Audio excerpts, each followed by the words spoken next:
Alors, j'invite Monseigneur Christian à nous adresser quelques mots avant de commencer la session.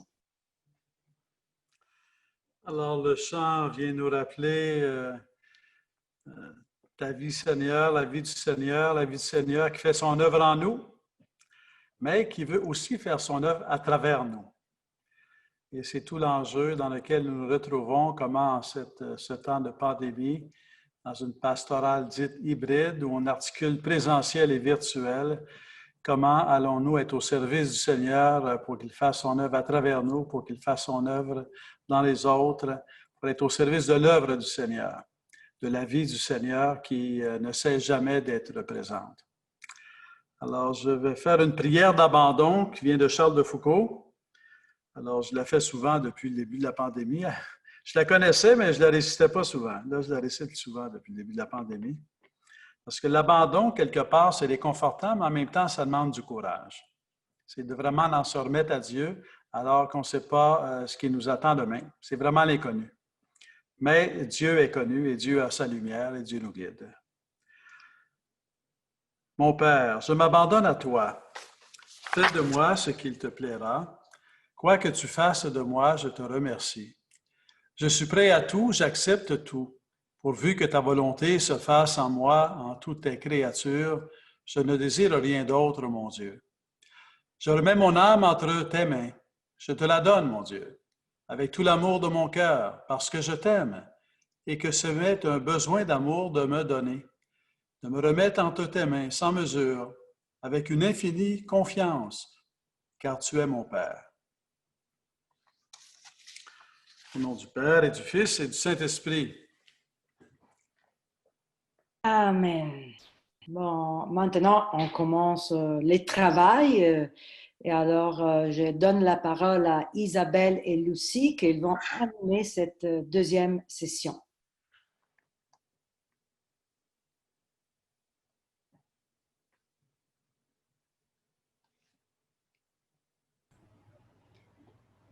Alors, bonsoir tout le monde. Je suis vraiment contente de vous retrouver ici. Comme on a fait la dernière fois, je vais lancer un petit sondage pour voir comment ça va chez vous. Alors, les questions pour aujourd'hui vont apparaître sur votre écran. Il y a seulement 3 questions cette fois-ci, mais c'est des bonnes questions. Que pensez-vous de la déclaration suivante? Nous travaillons en équipe. Alors, vous allez voir, il y a 4 réponses là. Parfois, mais pas assez. J'aimerais que ça soit le cas. J'en vois pas la nécessité ou nous avons une super équipe. Moi, je sais que ça, c'est ma réponse. On passe à la deuxième. Alors, vous avez juste à cliquer votre réponse. Cliquez sur celle qui vous concerne.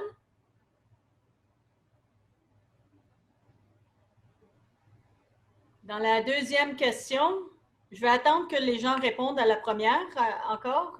Personne n'a répondu à la première encore. Ah, là, les réponses commencent à rentrer.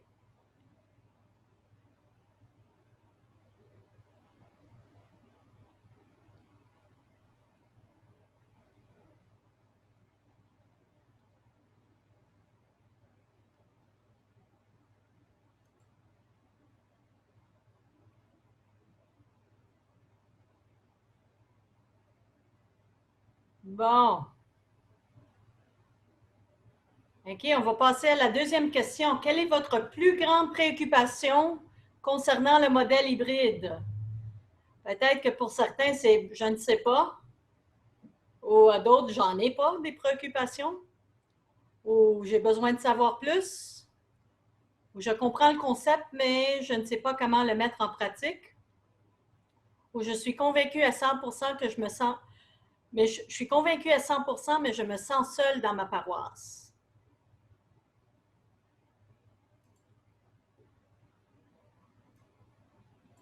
Et la dernière question, la troisième, concernant le contenu de la dernière rencontre.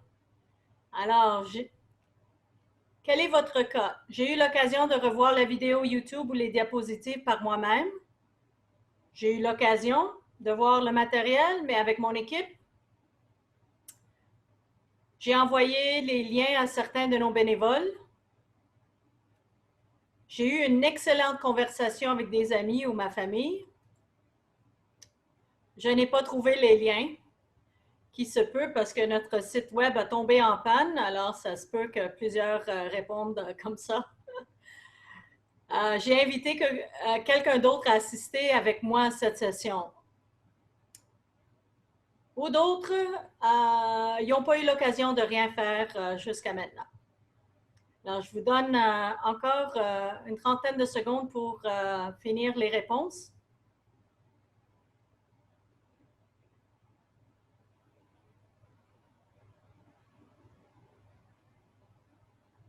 N'hésitez pas si vous avez des commentaires et à les inclure sur le chat. Je vois que plusieurs sont très actifs sur le chat.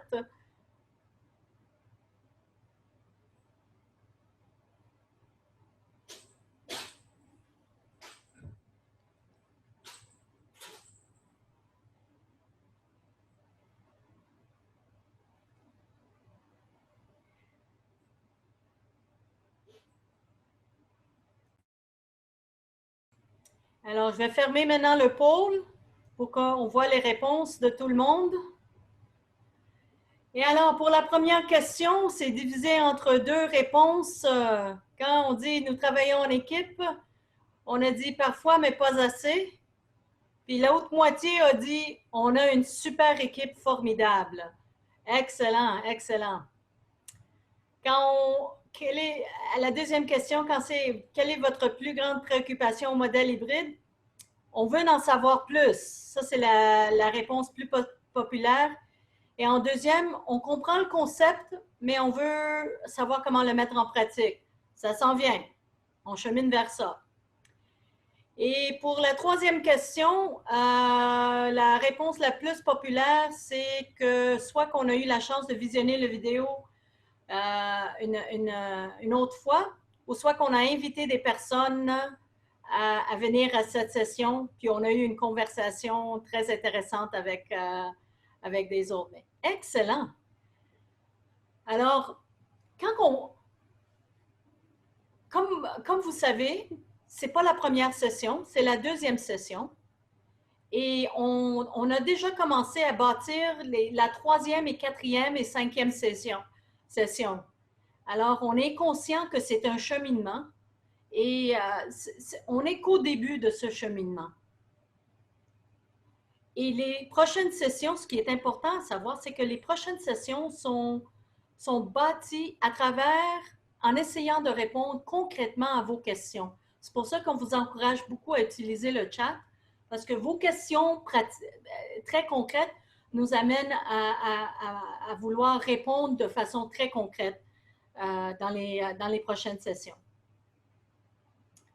Alors, ce soir, le focus, c'est sur les conversions nécessaires, les conversions pastorales nécessaires pour construire un modèle hybride d'accompagnement. Ça, c'est les conversions de nous-mêmes comme acteurs de l'évangélisation et les conversions que nos proches collaborateurs doivent passer à travers aussi. Alors, la première, on en a 12 que j'ai nommées. Pour certaines personnes, vous allez remarquer que vous l'avez déjà faite. D'autres ne sont même pas rendus là. J'aurais pu faire une liste de 20 ou une liste même de beaucoup plus. J'en ai choisi les top 12 pour cette rencontre. Et on va les passer à travers assez vite. Alors, première, accepter que les choses comme nous les connaissons avant la COVID, seront plus comme ça. Il y a une nouvelle réalité devant nous. Et même avant la COVID, on était invité à explorer davantage tout ce qui est la pastorale numérique. d'être présent sur le monde numérique pour pouvoir proposer le Christ à différentes personnes. Alors, ce n'est pas juste à cause de la pandémie. La pandémie a fait que tout ce processus s'est accéléré davantage. Deuxième conversion. Nous sommes toujours appelés à la mission. Ça n'a pas arrêté. On continue à avancer au large. Je sais que pour plusieurs, parce que je l'écoute, tu sais, on a comme ça, c'est comme attaché à la première conversion, parce qu'on pense que, ben, on a juste à attendre encore quelques mois, puis tout va être comme c'était avant. Alors, on va être capable de faire la catéchèse à l'église comme on a fait avant. Alors, on n'a pas besoin de se casser la tête pour réinventer des choses. Bientôt, tout va finir, puis on va avoir un vaccin, puis ça va être comme c'était avant. Comme je dis, même maintenant, pendant la pandémie, on est appelé à proposer le Christ. La mission ne s'arrête pas. Nous sommes continuellement appelés à proposer le Christ comme cheminement de sainteté. Troisième question, troisième conversion. Peut-être pour plusieurs, c'est évident, mais pour d'autres, ce n'est pas. Le Seigneur, Jésus, Dieu, il est présent même en dehors des portes de l'Église. Je dirais même en dehors du sol de l'Église, surtout pour nos jeunes. Il est là partout, au travail, à la maison, à l'école, avec nos amis, dans notre quotidien. Puis nous sommes appelés à être là avec le monde, de sortir. C'est peut-être là où, quand on entend le mot sortir dans les aux périphéries, ça a encore plus d'écho maintenant que nous devons vraiment sortir dehors de l'Église parce que les gens ne retournent pas comme avant. Quatrième. Alors, soyez flexibles. Si Dieu est présent partout, même en dehors des murs de l'Église, même dans tout le chaos qu'on est en train de passer à travers, et que nous sommes appelés à être là, soyons flexibles. Parce que l'apprentissage de la foi ne doit pas être comme un fardeau. Ça ne doit pas être lourd pour les personnes. T'sais, apprendre à connaître le Christ, apprendre à approfondir notre relation avec le Seigneur, ça devrait être une bénédiction. T'sais, moi, je dis souvent aux jeunes, quand on commence à connaître le Seigneur, c'est toute une aventure, c'est le fun. C'est pas toujours facile. Elle est pleine de surprises. Mais ça ne doit pas être un fardeau. Connaître le Seigneur, c'est le contraire de porter un fardeau, parce que c'est lui qui porte les fardeaux. Alors, les familles, présentement, sont en train de vivre tellement de choses. Nous sommes appelés à beaucoup de flexibilité pour essayer de les rejoindre. Alors ça veut dire qu'il faut dépasser nos programmes, nos cédules. Il faut penser autrement. Et pour penser autrement, ça c'est plus difficile. En tout cas, parfois pour moi, c'est beaucoup plus difficile pour ceux qui me connaissent, d'arrêter. Il faut arrêter. Il faut prier. Il faut réfléchir. Il faut essayer de faire des choses qu'on n'avait jamais faites avant. Il faut risquer. Il faut identifier nos résistances, nos peurs et passer à travers, les laisser de côté. Il faut surtout se mettre dans les mains de Dieu et à lui demander de l'aide. Demander à l'Esprit Saint qui nous guide, qui nous accompagne, qui nous remplit de créativité. C'est sûr qu'on ne va pas passer à travers ça toute seule. Ce n'est pas un job à une personne. Ça prend de l'aide et ça prend de l'aide divine surtout. Ça prend que nous faisons notre mieux et ça prend de l'aide du Seigneur. Je pense que ces jours-ci, on fait tous preuve de beaucoup de patience et on doit en faire encore plus vers nous-mêmes et vers les autres.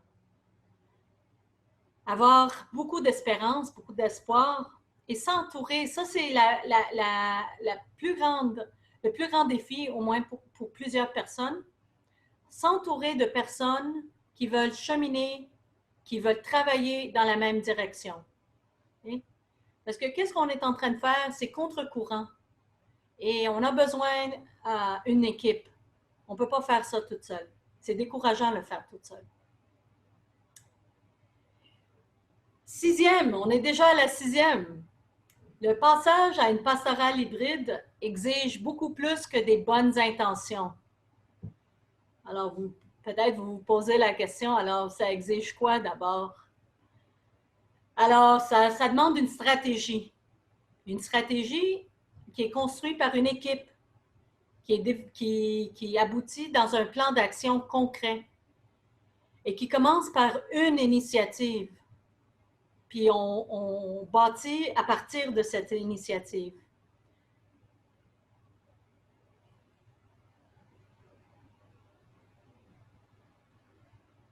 Numéro 7, une très grande conversion, parce que plusieurs, on trouve de la sécurité dans le livre, à voir le guide, à lire les consignes, à passer à travers les différentes rubriques et suivre le format. Et là, on s'aperçoit que le livre, présentement, quand on commence à parler d'une pastorale hybride, a beaucoup de limites. Le livre avait déjà beaucoup de limites avant qu'on commence à parler de la pastorale hybride. Parce que déjà, on voyait que les jeunes nous exigeaient des choses où ils étaient invités à être les protagonistes, où ils voulaient mettre la main à la pâte. Ils exigeaient des choses qui étaient expérientielles. Ils ne voulaient pas juste être assis puis écouter quelqu'un parler puis tourner une page ou être envoyé à lire quelque chose.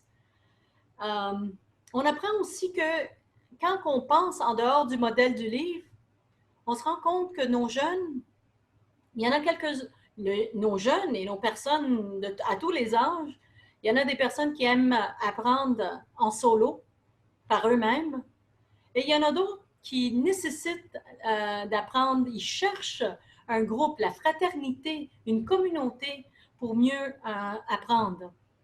Alors, quand on pense au-delà du livre, on voit que, oh boy, il faut se concentrer sur l'apprenant. Il faut regarder qui on a devant nous. Et quand on commence à dire ça, ben c'est sûr, tout le monde a un besoin différent.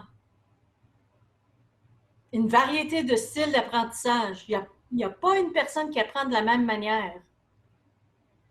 Et voilà, je vois le cerveau tourner déjà un peu, dire, ben, ça veut dire que est-ce que ça me prend une approche différente pour chaque personne? Oui, c'est de l'accompagnement individualisé que ça prend. Parce que les jeunes, les personnes, leurs parents, les familles sont tous disponibles en même temps. Est-ce que tout le monde m'écoute? Parce que vos yeux devraient être tellement grands. C'est faux. Ils ne sont pas disponibles en même temps. Est-ce que vous avez déjà essayé d'organiser une réunion, puis vous donnez 2 dates, puis on vous revient avec 5 autres? C'est pour ça que je vois vos sourires et vos yeux. Merci, oui, exactement. C'est pour ça que l'application Doodle a été construite pour aider les gens à cibler une date en précis pour une rencontre. Holly va vous afficher ça sur le chat. C'est un outil très pratique pour vous. Si vous ne l'avez jamais utilisé, je vous encourage d'aller l'utiliser. Nos personnes, nos jeunes, ils ont des questions différentes. Il n'y a pas un jeune qui a la même question. Et ils ont des voies différentes de conversion. Encore une fois, ça demande beaucoup de flexibilité. La flexibilité, ça demande beaucoup de patience et ça demande beaucoup de temps. Et là, on commence à comprendre qu'il faut arrêter de miser sur des programmes ou mettre trop d'emphase sur des programmes et commencer à regarder bâtir, construire des relations avec les personnes. Connecter, bâtir des liens avant, on peut appeler ça une amitié, bâtir des relations avec les gens avant qu'on leur propose quoi que ce soit. Quand ils apprennent à nous connaître, ça va être beaucoup plus facile à qu'ils acceptent notre invitation. Alors ça veut dire que même avant qu'on les invite et on leur envoie un lien pour une rencontre Zoom, ça nous demande à réfléchir qu'on doit connaître leur nom. On doit connaître au moins quelque chose de cette personne et qu'ils connaissent eux aussi quelque chose de nous. Ça demande le temps, la patience pour écouter et bâtir une relation. Pas tout le monde a le même point de départ dans un parcours de foi. Alors, juste ça ici, cette diapositive, je pourrais passer 1h30 et même plus de temps à décrire les différents points de départ des personnes qu'on courtoie, qui se présentent à nos patentes, à nos choses, à nos programmes, à nos rencontres, à nos soirées, à nos activités. Alors, je vais présenter ça très brièvement comme si. Pensez à un spectre où d'un côté, on a Saint Paul avant sa conversion. Pensez à Saul avant sa conversion.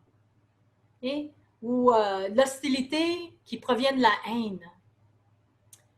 Et de l'autre côté, on a les Saint Dominique Savio, les Pierre Giorgio Frassati, ceux qui sont déjà canonisés ou ils marchent sur terre puis on voit leur auréole toute brillante. Et on peut être d'accord que les personnes qu'on courtoise, la majorité ne sont pas dans les deux spectres, dans les deux extrémités. Ils sont quelque part au milieu, un peu partout. Alors, on va trouver des gens à qui ils expriment des réactions allergiques qui sont tolérants, d'autres qui sont indifférents, d'autres qui ignorent, ils ne savent rien, absolument rien. D'autres qui sont Noël, Pâques, ce que j'appelle les sympathisants ouverts, d'autres qui sont curieux, les chercheurs. Et n'oubliez pas qu'ils ne viennent pas parler à monsieur le curé ou madame pastorale, madame la catéchèse, madame la RSE ou monsieur la RSE. Ils vont aller chercher chez Google, encore une fois, dans le contenant digital. On a le converti, le découragé et le disciple missionnaire. Pas tout le monde est à le même point de départ.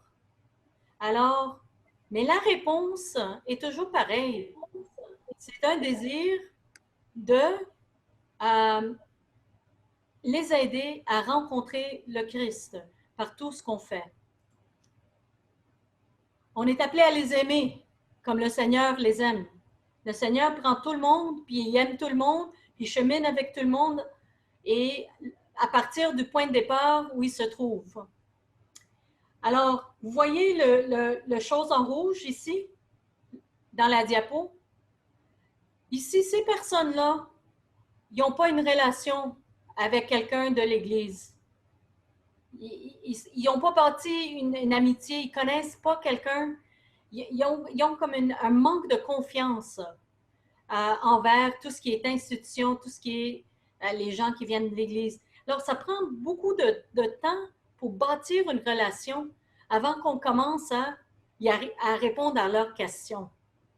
Ici, en bleu, on voit c'est des personnes qui ont au moins quelques liens de confiance, une relation déjà avec quelqu'un, un autre disciple, un autre qui est ami du Christ. Tous ces jeunes-là, toutes ces personnes-là, ils apprennent de différentes manières. Il n'y en a pas un qui va apprendre de la même façon. On a des gens qui sont très visuels, on a des gens visuels, mais en regardant des vidéos ou des diapositives ou des choses comme ça. Mais il y a aussi d'autres qui sont visuels, mais par l'écrit, en lisant. D'autres, c'est auditoire, ils écoutent. C'est pour ça qu'on a des podcasts. Et l'autre, c'est kinesthétique. Ils ont besoin de faire, de bouger, d'expérimenter pour comprendre. Alors, tout ça nécessite de l'accompagnement à chaque moment. Et le mot-clé ici, c'est l'accompagnement. Numéro 9, on est déjà passé au 9. Alors, se lier à la technologie en tant qu'outil sain et essentiel de l'évangélisation. Je vous rappelle, c'est pas juste à cause de la pandémie qu'il faut se lier à la technologie. Et quand on dit qu'il faut se lier à la technologie et bâtir un modèle hybride, on n'est pas en train de dire qu'il faut oublier le présentiel. Okay? Hybride veut dire un mélange, une combinaison. En anglais, on dit un blending, okay? Du virtuel, du numérique avec du présentiel. Même avant la pandémie, on était appelé à ça. Je vous ai donné la dernière fois un exemple. Moi, j'avais des personnes qui m'avaient recommandé de filmer plusieurs de nos rencontres avec les jeunes et les rendre disponibles à travers Zoom avant la pandémie. Puis, j'étais pas convaincue. J'étais pas vraiment très ouvert à ça. Puis, je voyais pas encore le besoin. Aussitôt que la pandémie a frappé, là, j'avais pu être convaincue. Je savais que c'était le seul moyen de rejoindre. Mais c'est je vous donne cet exemple pour dire que avant la pandémie, la demande était déjà là. Puis, moi, comme plusieurs, j'avais pas écouté. J'avais pas entendu le cri cœur de plusieurs personnes qui nous demandaient d'être présents là où eux, ils étaient. Alors maintenant, ça devient encore plus urgent. La pandémie nous l'a mis dans la face. Il faut agir, il faut être présent là où les gens sont. La technologie a toujours été en évolution. Ce n'est pas la première fois qu'on change de façon de faire.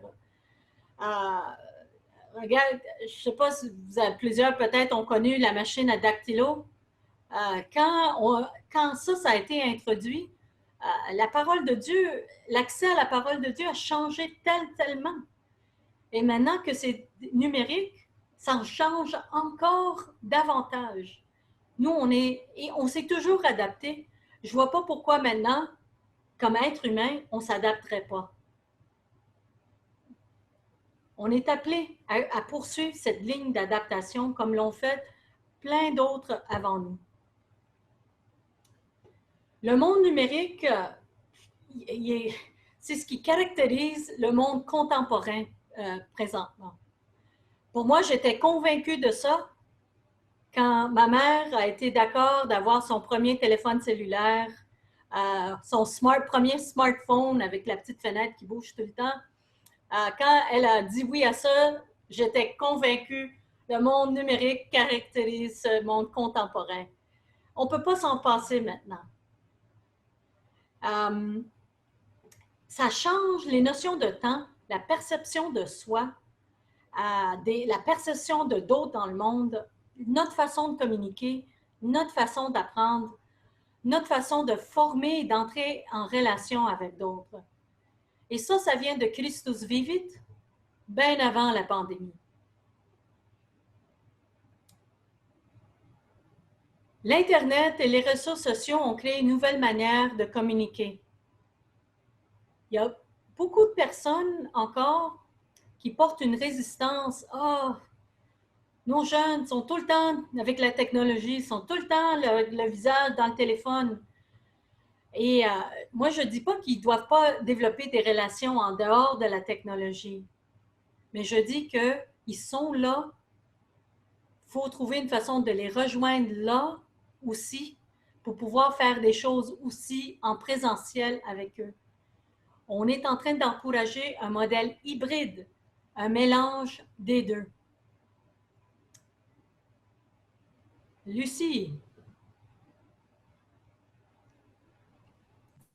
Oui, alors je vais vous parler un peu du contenu du nouveau directoire de la catéchèse qui vient juste d'être publié sur la culture numérique. Le directoire veut nous sensibiliser sur la culture numérique et nous rendre conscients de les implications de cette culture sur les jeunes et sur nous-mêmes. Dans le paragraphe 362, le directoire parle de les indigènes numériques. Les indigènes numériques sont ceux qui sont nés et ont grandi dans une société multi-écran et qui considèrent la technologie comme un élément naturel. Quand je vois mon petit-fils, il n'y a même pas 2 ans, il prend la tablette et il est capable de naviguer ça comme un adulte. C'est vraiment incroyable. Les immigrants numériques, comme la plupart de nous, sont ceux qui ne sont pas nés dans un monde numérique, mais ils ont entré plus tard. Les indigènes numériques préfèrent l'image à l'écrit et l'art de raconter des histoires au lieu de raisonner systématiquement pour soutenir une idée. Alors, numéro 365, la culture numérique se présente aussi comme un porteur de croyances qui ont des caractéristiques religieuses. Nous sommes confrontés à une approche sans précédent qui change les points de référence dans un processus de confiance et d'autorité. La manière dont on demande un moteur de recherche des réponses à des questions qui concernent la vie privée révèle que l'on se place du point de vue de l'appareil et à sa réponse avec une attitude fidéistique, une attitude de foi. 367, une pseudo-religion est en train de se créer qui légitime une nouvelle source d'autorité et comporte toutes les composantes d'un rituel religieux et de la soumission à un nouveau déménageur inébranlable. Ces composants pourraient donner naissance à une culture globale qui forme les modes de pensée et de croyance de les indigènes numériques. Le fait qu'il s'agit d'un défi, c'est aussi une opportunité de développer des moyens et des outils sur la base de ce phénomène et de perfectionner les approches d'évangélisation qui permettent d'offrir une pastorale globale. Numéro 368. Il est donc urgent d'assurer une éducation aux médias, car ce qui est en jeu, c'est une forme d'analphabétisme numérique. Il est donc urgent d'assurer aux médias, avec une production numérique sans fin, que les personnes analphabétisme d'aujourd'hui ne pourront pas distinguer les différences de qualité et de fiabilité des divers contenus numériques. Alors moi, je vous donne un exemple. Ça fait à peu près 5 ans qu'une publicité diffusée pendant la soirée du hockey montrait 2 images du même homme. Et on demandait aux gens quel homme était le plus sexy. Alors, ils ont tous répondu, celui qui avait le camion. Alors, un être humain a une certaine valeur de fonction de ce qu'il conduit. Et même en utilisant le mot sexy en relation avec cette ces images, c'est une indication d'une culture hypersexuelle et les jeunes ne sont pas en mesure de faire cette distinction. Même nous-mêmes, on regarde des annonces et on ne pense pas à ça. Alors, je retourne au directoire. La catéchèse doit trouver les moyens adéquats pour aborder des grandes questions sur le sens de la vie. Les questions relatives au corps, à l'identité de genre, à la justice et la paix, qui, à notre époque numérique, reçoivent un traitement différent. Alors, ça, c'est une conversion catéchétique. 371. Dans le processus d'annonce de l'Évangile, la vraie question n'est pas de savoir comment utiliser les technologies pour évangéliser, mais comment devenir une présence évangélisatrice sur le continent numérique.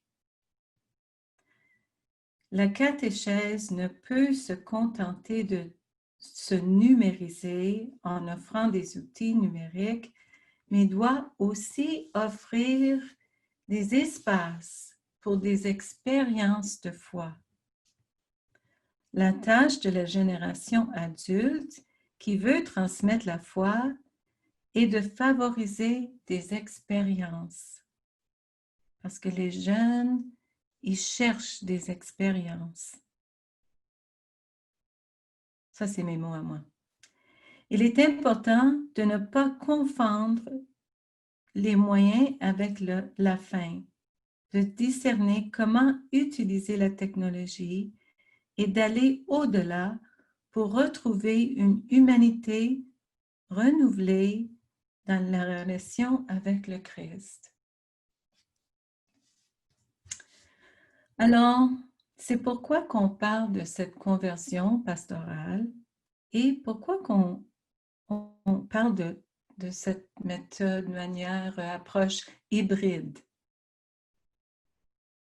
C'est important de leur offrir des expériences qui les font passer du numérique à la liturgie, puis au monde, pour partager leur vie avec d'autres et pour construire le royaume de Dieu parmi nous.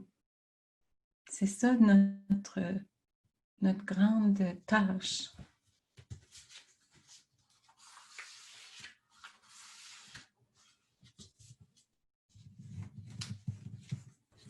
Merci, Lucie.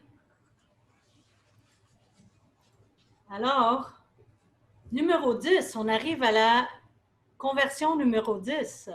Lucie l'a déjà mentionné, mais utiliser la technologie n'élimine pas le besoin et l'importance de l'accompagnement individuel en personne, ce qu'on appelle maintenant en présentiel. Et, désolée, ça veut dire qu'on est conscient que on ne peut pas donner à manger à des personnes à travers un écran. On l'a dit tout à l'heure, le modèle hybride n'est pas en train d'éliminer le présentiel. On a encore besoin de visiter les malades. On ne visite pas les malades et tenir leurs mains et les accompagner à travers un écran. Mais la technologie peut venir en aide à certains de ces moments. Alors, le modèle hybride fonctionne seulement si on a aussi une pastorale présentielle qui est forte pour pouvoir faire un lien entre quelque chose dans le numérique et des expériences concrètes des gens. Je vais vous donner un exemple. Et dans les prochaines sessions, on va passer à travers des exemples concrets en détail. Ce soir, je vais juste vous donner un petit exemple. On a montré la vidéo hier. C'est une vidéo en anglais. On avait invité des jeunes à bâtir des maisons pour des pauvres. Ils ont passé une semaine ensemble à bâtir des maisons concrètement. On ne fait pas ça à travers un écran, là. On fait ça en présentiel. Ils ont bâti les maisons. Puis après ça, en utilisant la technologie, ils ont filmé leurs témoignages. Ils ont filmé comment ça a été l'expérience pour eux, qu'est-ce qu'ils ont appris, comment ils se sont sentis, puis comment ils ont été touchés. Puis après ça, ils ont pris ces témoignages, les ont mis en vidéo, puis les ont diffusés à travers les réseaux sociaux pour rejoindre d'autres mondes. Voilà un exemple d'une initiative qui a été hybride. Ça a commencé dans le présentiel, puis on a eu l'opportunité d'en parler, de témoigner en utilisant la technologie. Quand on parle de la technologie, puis on dit la technologie n'est pas seulement pour les jeunes. Quand je suis étonnée de voir combien de personnes utilisent la technologie et tout le monde veut apprendre. Je vous ai déjà parlé de ma mère. Si ma mère est capable d'utiliser un smartphone, tout le monde dans la vie est capable d'utiliser un smartphone. Elle a jamais vu ça. Puis elle se débrouille au minimum qu'est-ce qu'elle a besoin. Puis quand elle ne peut pas, elle appelle. Alors, la technologie devient, surtout avec les personnes âgées, devient un pont entre les générations. Tout le monde est capable d'apprendre s'il y a quelqu'un dans leur vie pour leur enseigner. Je vous ai dit la dernière fois, je connaissais absolument rien de Zoom. Rien au mois de mars. Rien. J'ai appelé quelqu'un, la moitié de mon âge, j'ai dit, peux-tu prendre une demi-heure avec moi, puis m'enseigner Zoom? Puis au bout de 20 minutes, je savais qu'est-ce que j'avais besoin de savoir. Puis, il se sentait fier de pouvoir m'enseigner quelque chose. Alors, c'était le fun. Ça crée des ponts. Alors, il faut juste aller savoir demander de l'aide. Et pour moi, ce n'est pas facile de demander de l'aide, mais ça vaut la peine. Et quand on travaille avec les jeunes, surtout avec les jeunes, leur demander de l'aide, c'est comme déjà ça ouvre tellement de portes avec eux. Numéro 11, socialiser et faire participer, pas juste diffuser du contenu. Alors, qu'est-ce que ça veut dire? Je vais vous expliquer ça à travers un exemple. La Toussaint s'en vient. Diffuser, ça veut dire mettre un énoncé sur Facebook ou Instagram, sur une plateforme des réseaux, quelque chose semblable. La messe du 1er novembre pour la Toussaint est à 19h, rejoignez-nous. Point. On diffuse, on annonce, on leur dit que la messe est à 19h, point. Il n'y a aucune invitation à socialiser, à participer, à s'engager quelque part. Alors, comment est-ce qu'on pourrait transformer cet énoncé dans une façon d'inviter les gens à participation? Alors, le 1er novembre, c'est la Toussaint. Venez nous voir à 19h pour célébrer. Qui est votre saint préféré? Écrivez-le sur le chat. Postez une photo dans les commentaires. Utilisez le hashtag Toussaint ou priez pour nous. Ça, c'est une invitation que les gens peuvent répondre ou ne peuvent pas répondre, mais au moins ils sont invités. Alors nous, on est très bon à utiliser les réseaux sociaux pour diffuser nos patentes, mais on a un pas à faire davantage pour demander les gens qui participent, leur demander de l'avis, solliciter leurs commentaires ou leur opinion sur les choses. Dernière conversion. Alors, le micro-apprentissage, c'est, vous en faites l'expérience, un Zoom de 2 heures pour passer à travers une leçon, c'est bien trop long, c'est fatigant, on n'y arrive pas, c'est trop long. Lorsqu'on commence à parler beaucoup du content chunking, comme on dit en anglais, ou bite size, en bouchées, en petites bouchées, plus petit, plus court, facile à gérer, contenu qu'ils peuvent faire à leur rythme. Et un contenu on a la première étape. Demain, on peut la deuxième étape, lendemain, la troisième étape, et on bâtit à travers ces micro-apprentissages. Je ne sais pas si vous connaissez la plateforme TikTok. Pour la nouvelle génération, c'est le hit présentement, mais pas juste pour la nouvelle génération. TikTok, sa popularité, c'est parce que ça montre des petites vidéos entre 45, 1 minute et demie, c'est les plus longs, je pense.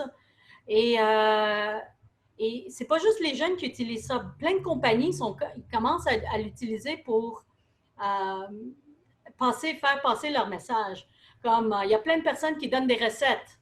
Mais imaginez donner une recette en 1 minute. Alors, c'est des micro-apprentissages.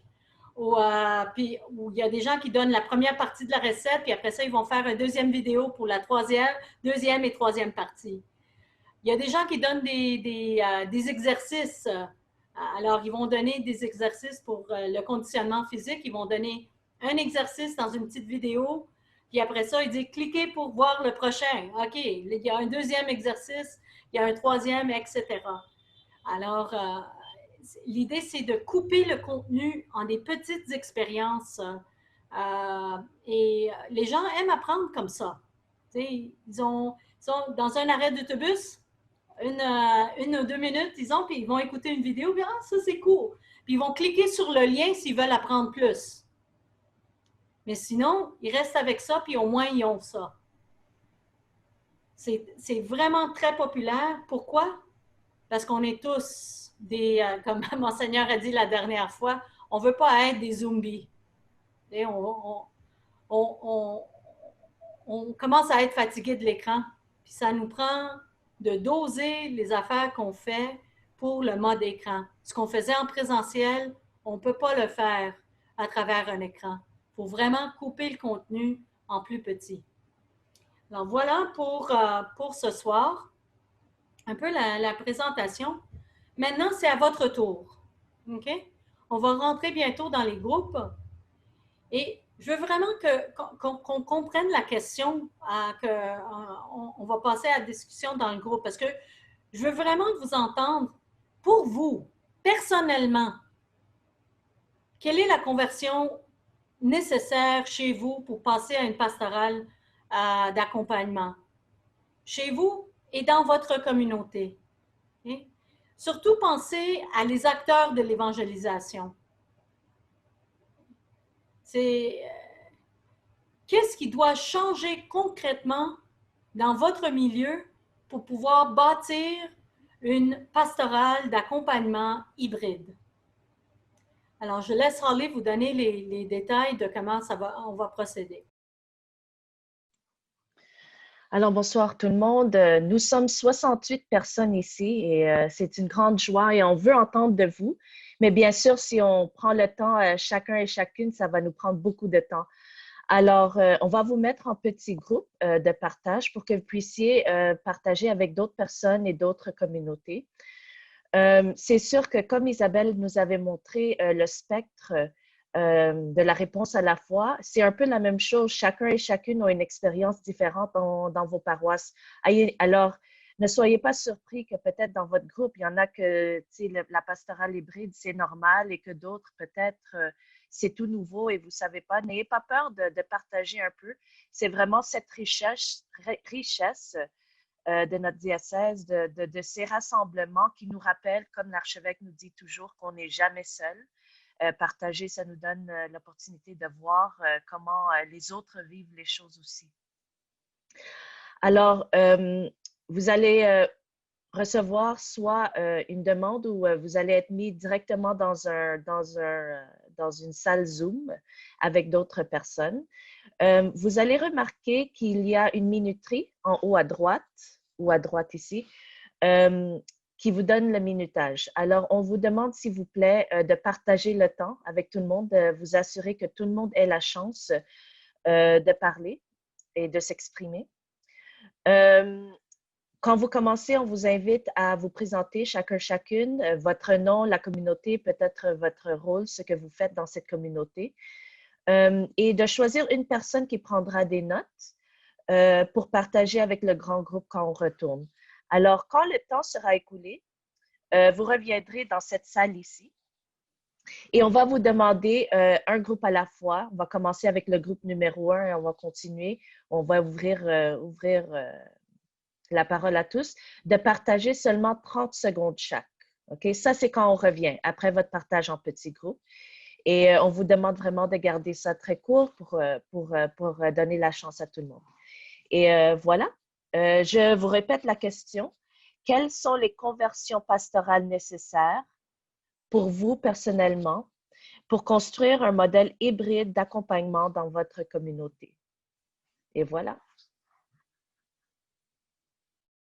Alors, merci pour tous les partages. Pour ceux qui n'ont pas eu la chance de partager, j'attends vos commentaires à travers le chat. Ce qu'on a entendu, et ce que j'aimerais qu'on reste avec ce soir, c'est reconnaître que la technologie est maintenant un outil qui est essentiel à l'évangélisation. Le but, c'est l'évangélisation. Ce n'est pas apprendre la technologie, mais c'est apprendre à évangéliser en utilisant la technologie. Nous devons nous concentrer sur l'apprenant individuel et ses besoins d'apprentissage. Ce n'est pas sur le programme, sur nos affaires, sur ce qu'on voulait faire, c'est qu'est-ce que la personne devant nous a besoin, comment est-ce qu'on peut les aider à rencontrer le Seigneur. Tout le monde ne commence pas au même endroit dans leur parcours de foi. Il ne s'agit pas seulement d'un programme, il s'agit de bâtir des relations avec des gens. Il faut faire preuve de beaucoup de flexibilité pour pouvoir rencontrer les familles là où elles se trouvent. Alors, pour la prochaine session, on va regarder l'innovation. Puis on a déjà quelques exemples qu'on aimerait vous montrer, puis passer à travers ces exemples de façon avec plus de détails. J'aimerais aussi on va laisser le chat ouvert quelques minutes, que vous nous donniez des questions, qu'est-ce que vous voulez apprendre de plus? Quoi de spécifique est-ce que vous aimeriez entendre de plus quand on parle du modèle hybride? La prochaine fois, on va avoir des témoignages et des exemples concrets. Je vous invite à partager ce que vous avez entendu aujourd'hui avec quelqu'un d'autre. Pensez à la personne ou les personnes avec qui vous allez dire « Oh, pour la prochaine fois, ils devraient venir. » Ou « Je vais leur envoyer les liens pour les autres 2 vidéos pour qu'ils écoutent la session. » Oh, peut-être c'est le prêtre, c'est mon curé, peut-être c'est des catéchètes. Peut-être c'est juste des amis avec qui on veut faire quelque chose, mais on ne sait pas comment, puis ils ont besoin de l'inspiration. Je vous invite à juste pas rester et rien faire. Au minimum, ayez une conversation intéressante de qu'est-ce que vous avez entendu ce soir avec quelqu'un. OK? Notre prochaine session, elle est le 16 et le 17 septembre, le 16 en anglais, le 17 en français. Ce sera le même lien. Okay? Vous n'avez pas besoin de vous réinscrire pour la prochaine session. Les nouvelles personnes, oui, ce serait important qu'ils s'inscrivent. Vous allez noter que vous avez reçu quelques liens dernièrement qui peut-être n'ont pas fonctionné. Et ça, comme je l'ai exprimé au tout début de la session, notre site web a tombé en panne, le microsite de Mission Jeunesse. On est en train de le régler. Probablement soit demain matin ou plus tard mardi. On va vous envoyer des nouveaux liens où le matériel va être mis pour que vous puissiez le partager avec des personnes de votre entourage. Merci beaucoup. Je laisse la parole à Monseigneur Lépine.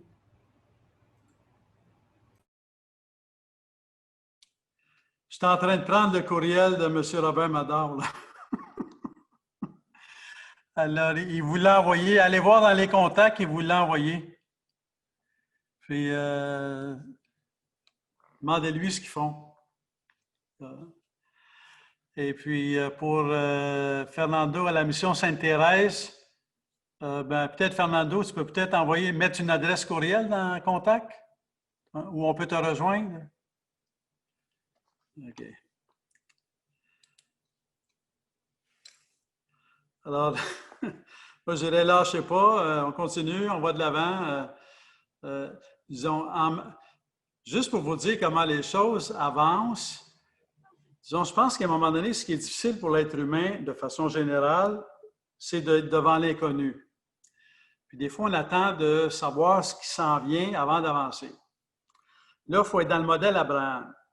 Abraham, c'est ce qui est écrit dans l'Épître aux Hébreux, ne sachant où il s'en allait, il se mit en route. C'est à peu près ça qu'on vit. Alors, je me souviens, je dis ça entre nous, là, dites ça à personne. Je sais que c'est enregistré, mais vous l'effacerez, en tout cas. Dans la semaine sainte, une semaine avant la semaine sainte, ceci dit, les gens comprennent qu'on est dans un mode hors norme. Là. Tu sais, on n'est pas dans le temps habituel. Là. Moi, j'appelle ça non seulement un autre espace et autre temps, moi, j'appelle ça distorsion de l'espace et du temps. Les gens comprennent ça. Mais quand ils voient l'effort qu'on fait pour les rejoindre, ça les réconforte. On n'a pas idée. C'est beaucoup le type de réaction que j'ai eu. Tu fais quelque chose de petit, tu fais sonner les cloches. C'est quand même simple de faire sonner les cloches. En temps normal, les gens ne s'en aperçoivent même pas ou bien ils disent « ça me dérange, je suis en train de dormir ». Mais là, les gens quittaient leur maison pour aller dans le stationnement pour entendre les cloches sonner. Alors, c'est un petit geste de rien, mais ça réconforte. Combien de fois j'ai entendu des gens qui m'ont dit « Ah, merci tous les efforts que vous avez faits pour qu'on puisse être présent à la messe en ligne. » Tu sais, une paroisse le fait par Facebook, un autre le fait par YouTube, un autre le fait je ne sais trop, puis il y en a qui l'ont fait à Cathédrale, on le fait par Ciel et Lumière. Mais disons, parce que c'est un événement, là, tout était fermé, puis on les a accueillis. Et donc, croyez dans ces petits gestes. Ce que vous allez mettre au point, il ne s'agit pas de dire « il faut que je fasse ce qu'on faisait ». Non, il faut qu'on fasse ce qu'on peut, proportionner. Isabelle nous a montré la pomme. Là. Il ne te reste pas grand-chose de la pomme finalement, mais c'est ça. On délimite les choses, on le fait, mais ça va être porté par beaucoup d'amour, ça va être porté par beaucoup de dévotion, beaucoup d'efforts, d'énergie, de patience, d'abandon. Et les gens vont le voir, ça. Ils ne verront pas juste le cœur de la pomme là, qu'ils vont recevoir, qui est bien beau, là. Et ils vont voir tout l'amour qu'il y a derrière ça. Et je vous le dis, ça réconforte les gens. Et les gens ont besoin de ce réconfort. Ils ont besoin de vous et de vos efforts pour communiquer avec eux. Alors donc, bonne soirée, bonne bénédiction. Merci pour tout ce que j'ai appris ce soir. Tous, on s'accompagne les uns les autres. Il faut s'accompagner les uns les autres. Moi, j'aime bien le mot accompagnement. Il y a quelques mois, je disais présent. Là, je pense que c'est acquis. Là, c'est accompagnement. Et que Dieu vous bénisse au nom du Père et du Fils et du Saint-Esprit. Amen. Amen.